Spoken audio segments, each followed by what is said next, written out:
เจ้าสบายดีมื้อนี้ก็ได้มีโอกาสเนาะมาเยี่ยมยามแหล่งข่าวแข็งแล้วมาพบหมอลำเพิ่นจะมาลำก่อนเลยกันแล้วถามเพิ่นมึงเนาะสบายดีไอ้ซื้อเลย สบายดีซื้อพงศิลา ซื้อพงศิลาบ่มื้อนี้จะมาประกอบเสียง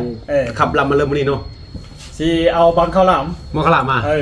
ไม้หมอแคนนี่เป็นมือเซฟให้เนาะเป็นมือเป้ามือเซฟให้เนาะเราเสียบแคนแดนเมืองเสียง ซื้อจังใดเนาะ แดนเมืองควรบ่าวเสียบแคนแดนเมืองควร ถ้าผิดพลาดประการเลยก็ต้องขอโทษขออภัยด้วยเพราะว่าบ่ได้เป่าจักเถื่อนเนาะมาลองเสียงเบิ่มเดียวเนาะ เอา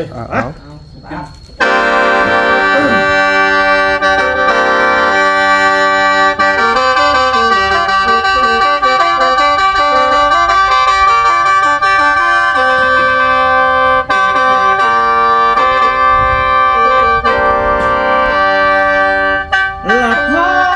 แต่เปิดผ้ากังออกมานั่งขายข้าวหลาม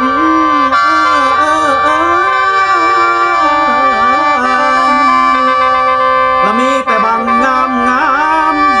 ชื่อซอยสายในเด้อน้องชื่อซอยสายในเด้อ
จับมึงหนึ่งแล้วน้องมันสิเข้าท่าที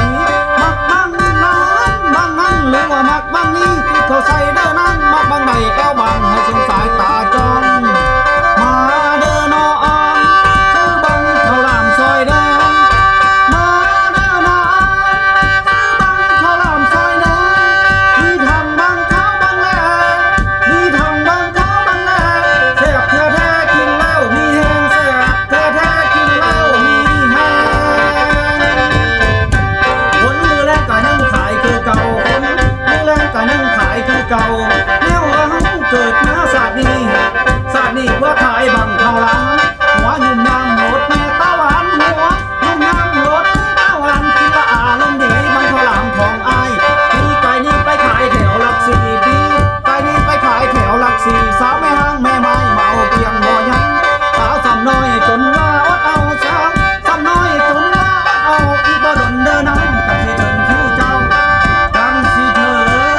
นเด้อคิวเจ้า